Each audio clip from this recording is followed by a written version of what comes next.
My apologies for those expecting sandwiches next. I just finished Joe Schute's new book on rats called Stowaway. Some 300 plus pages on rats and people. Rats have been with humans since the beginning of civilization, mainly considered a pest or worse. Rats are omnivorous, eating seeds, nuts, meat, fruit, and more, similar to what humans eat. Rats do fine in the wild, but thrive from humans making food available to them. This could be butcher shops throwing meat away, garbage cans or dumpsters in back alleys, bread or pizza on the street. According to Shute, the basic attitude is rats are rapacious, oversexed, destructive, pestilent, hideous enough to justify spreading poison around our streets and homes and releasing a pair of hounds down an alley in pursuit of blood. Rats, like many animals we brand as vermin, thrive as a direct result of the way we live and interact with the land. There are over 2,000 species of rodents, about 40% of all mammal species. There are wild brown or Norway rats and black or roof rats. The earliest mammal fossils were rat-like from 145 million years ago. Rats now exist around the world, mainly as stowaways on trade ships. They are tough to get rid of with mostly invisible burrows and nocturnal ways.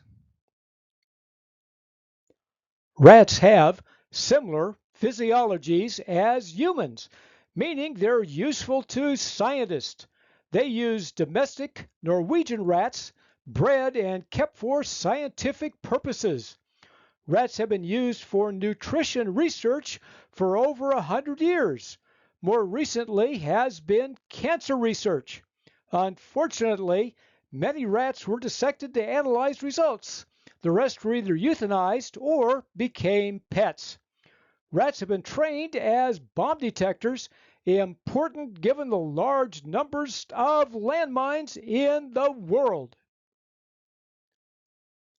Shoot actually bought rat infants as pets. He noted that rat phobia can be rational, like disease, or irrational, just proximity to humans. Shute discovered his pet rats were affectionate and groomed each other.